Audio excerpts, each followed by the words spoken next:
Hi again, everyone. Last time we had a look at the introduction to the Roaring Twenties, and I also gave an indication as to the kind of assessments which you might expect on the American section. That section including the Roaring Twenties, the underlying weaknesses in the 20s which led to the Wall Street crash and depression, the nature of the depression itself, and how both Hoover and Franklin Delano Roosevelt, through his New Deal, actually attempted to solve the problems created by the Depression. Let's have a look now at the so-called seeds of disaster, those factors lurking beneath the apparently prosperous, highly prosperous surface of the 1920s, of the Roaring Twenties. And in doing so, let's discover together the causes of the Wall Street crash, which is the tremendous collapse in share prices on the New York Stock Exchange, which is situated on Wall Street. That crash, which really began in September 1929, but reached its peak at the end, 29th of October 1929. So the collapse of shares on the New York Stock Exchange. Let's have a look at how this occurred. Let's have a look at the underlying causes. The first thing to mention to you is you had from 1920, following the presidency of Woodrow Wilson, who was a Democrat, you had from 1920 a succession of Republican Party presidents, that's the GOP, the Grand Old Party, and they had in common a sincerely held belief in what was known as a laissez-faire approach to the economy and his society. That essentially meant that the role of government was limited and that government should actually stay out of business and to a large extent should not interfere in the workings of society either. So we're talking about minimal government interference or involvement in the economy and society.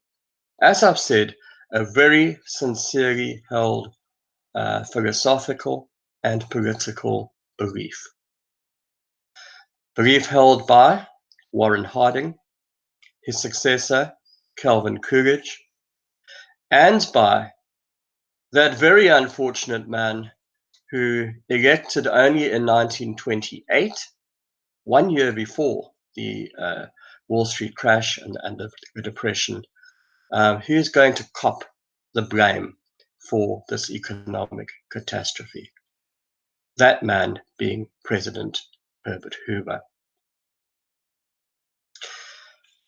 So the first factor we can mention in terms of the underlying causes of the Wall Street crash and the Depression is that the philosophy, the policy of these Republican presidents was not to interfere in the economy. There was also an overconfidence, this idea that it was boom time for everybody. A President Hoover, he'd been elected, saying we are nearing the day when poverty will be banished forever. A president who in the 1928 election promised Americans a car in every garage and 2 chickens in every pot. So a tremendous overconfidence, which I think also led to a failure to pick up the warning signs of the impending economic, at least recession, if not depression. Secondly, in the previous lesson, I spoke about looking at the Roaring Twenties in terms of appearance versus reality. Now, the reality was that the 1920s in America, in the United States, was not boom time for everybody. Yes, industries like the automobile and related industries, um, electrical electrical businesses, anything consumer goods related to electricity. Yes, those kinds of industries boomed. And overall, there was tremendous growth in manufacturing industry. But older industries such as the railways, industries such as traditional textile industries, bearing in mind that new synthetics were coming on the market. Those older industries were in decline. They did not boom through the 1920s. It's also true that there were particular groups of Americans, large groups, who did not benefit from this prosperity decade, this golden age of capitalism, so-called. I'll name you three. The first being the Negro.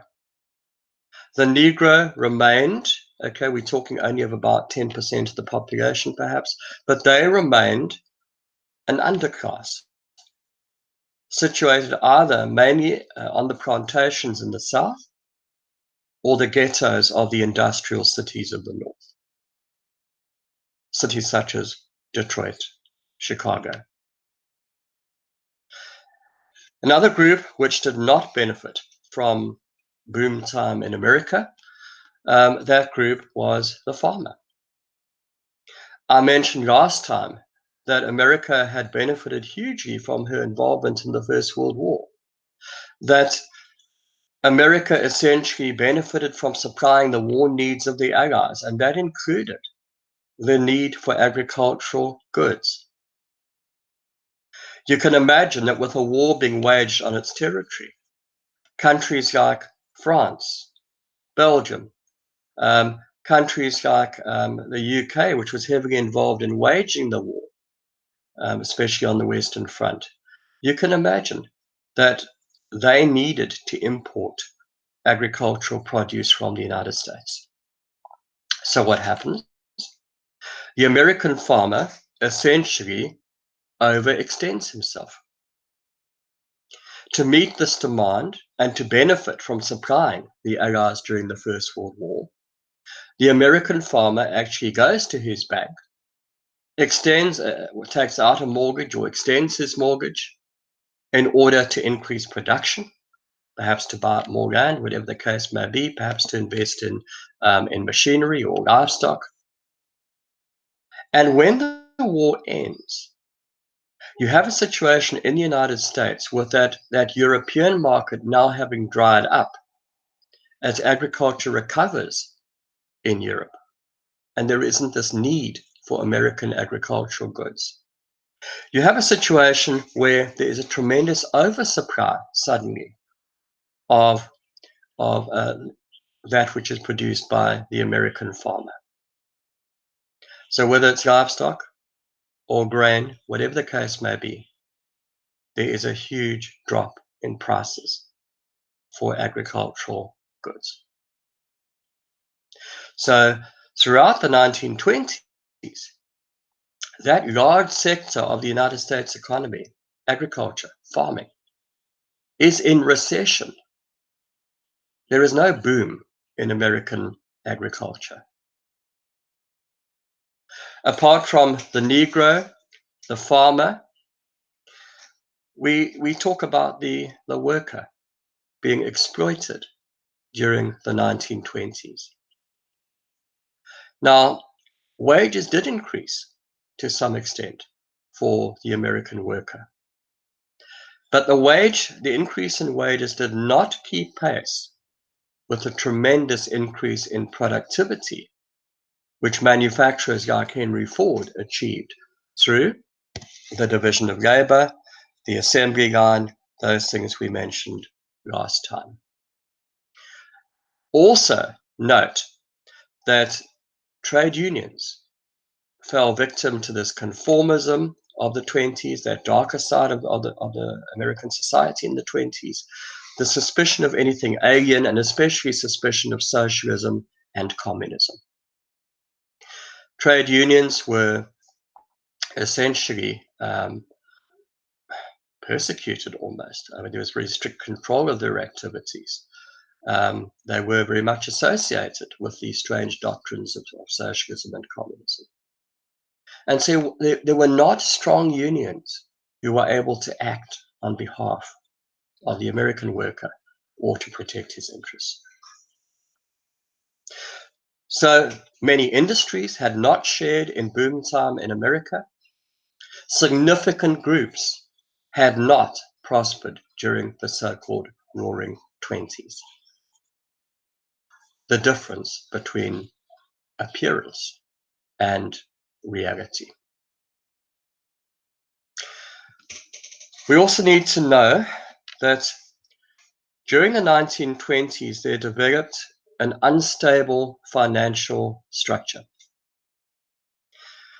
You have a situation where by the time you get to the Wall Street crash, you actually have a very heated or overheated market anyway.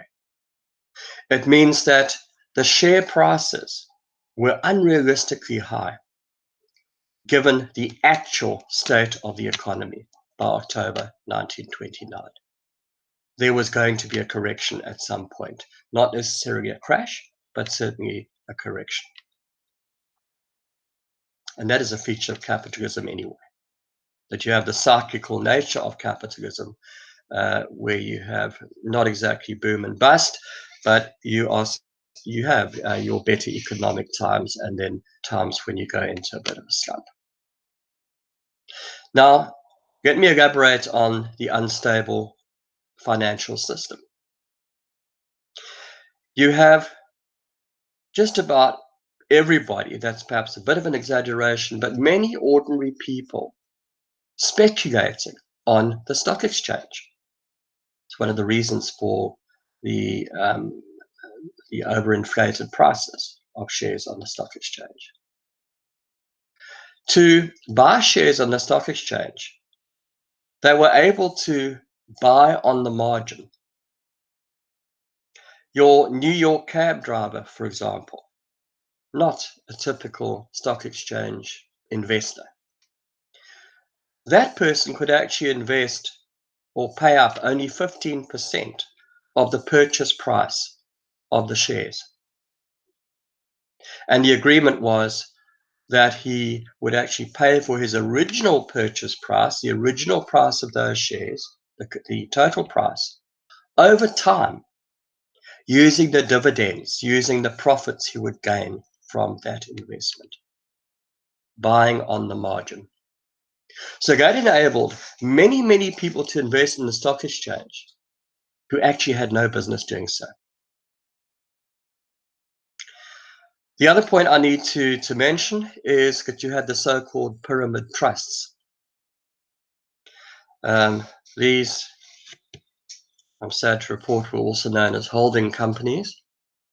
And the pyramid trust was a situation where you had a parent company, a company with real premises that actually produced things, conducted real business. But linked to it, you had a series of investment shells, so-called paper companies.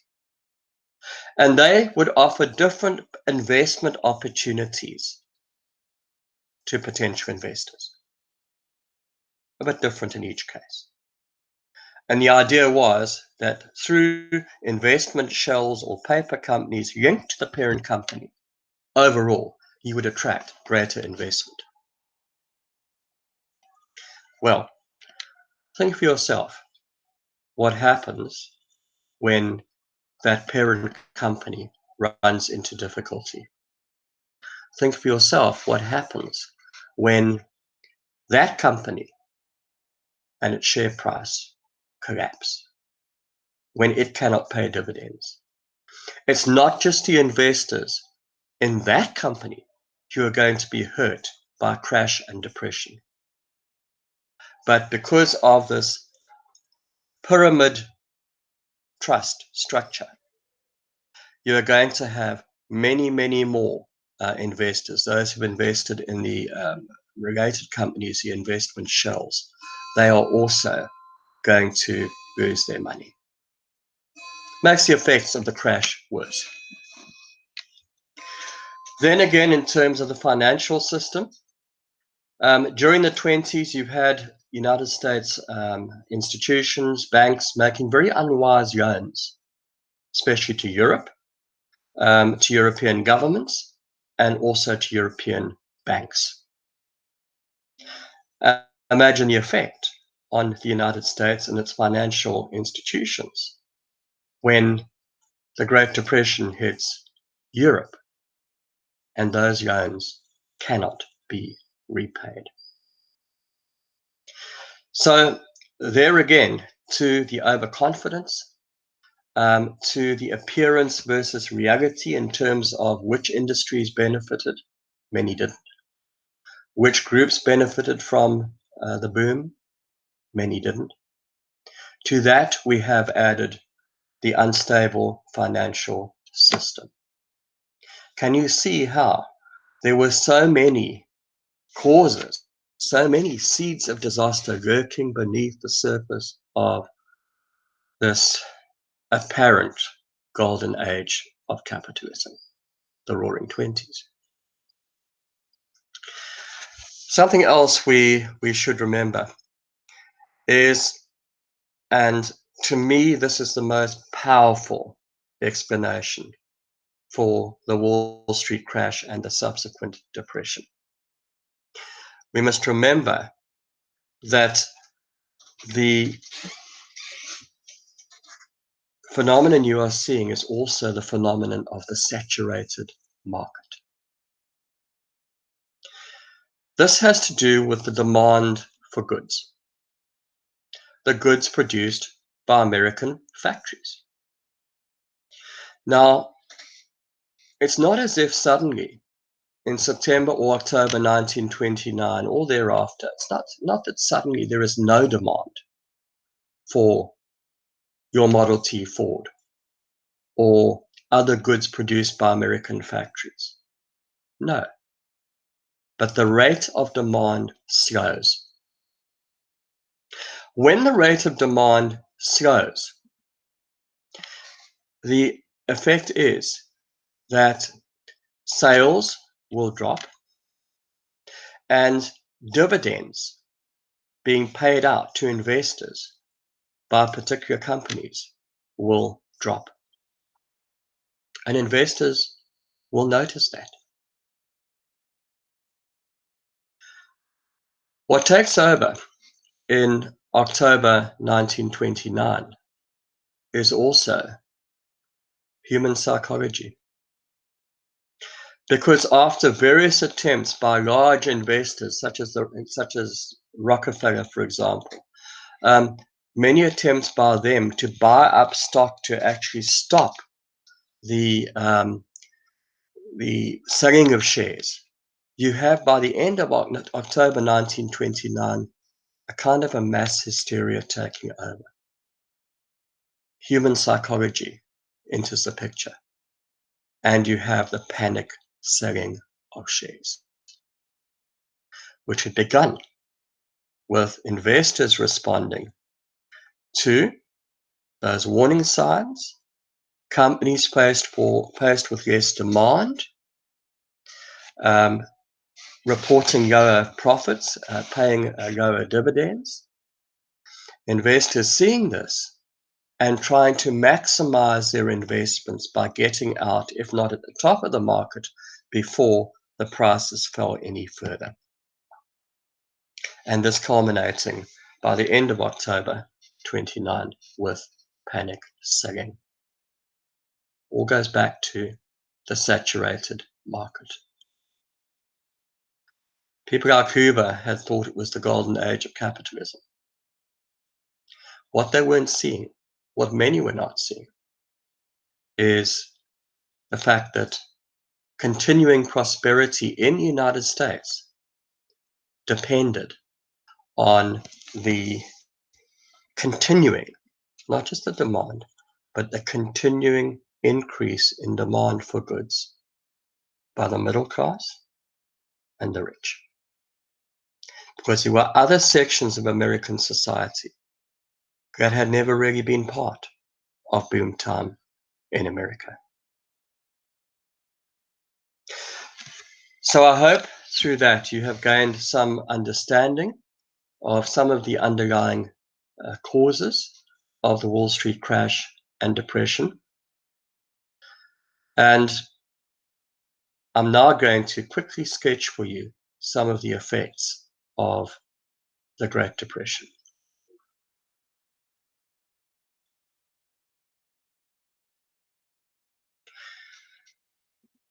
The Wall Street crash of October 1929 is the start of what we know as the Great Depression, which lasts throughout the 1930s. It begins in the United States, spreads to Europe. It is, in fact, a worldwide phenomenon. I can tell you that in your own country, for example, tragically, during the Great Depression, the salaries of civil servants, including, even more tragically, teachers, was cut by 10%. And you do therefore you do therefore have a worldwide phenomenon as the rest of the world suffers the impact of what is going on in the most powerful economy in the world, the most powerful trading nation in the world, the United States of America. Let's focus on the USA. A tremendous psychological shock. You have gone from a situation where you thought you were in the golden age of capitalism, and now you have a tremendous decline in manufacturing industry. Do you know that during the Great Depression, the volume of world trade dropped by 34%? You have a situation where you have as pure a capitalist society as you could find in those days was totally unprepared, not only for the psychological shock of the crash and the depression, but its government, its institutions, its society was not prepared to actually not prepared. I'm not talking about a lack of sympathy necessarily. I'm saying literally was not prepared. They didn't have the mechanisms or the institutions to actually assist the victims of that depression.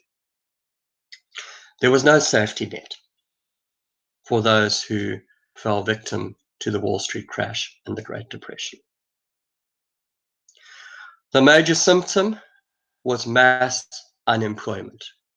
And I'm talking millions of unemployed.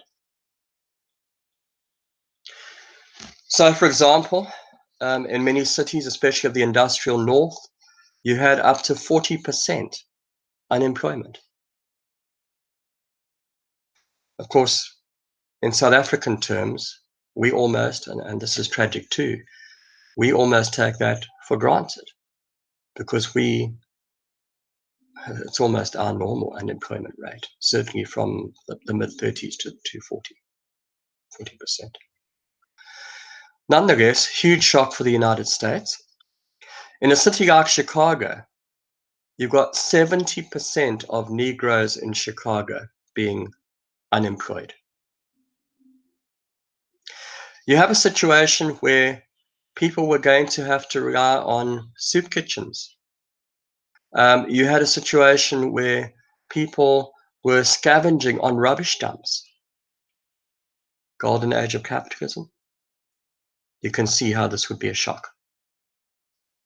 We have a situation where people are foraging for weeds and nettles to make soup. That's how desperate many of them were. Who is going to be blamed for this catastrophe.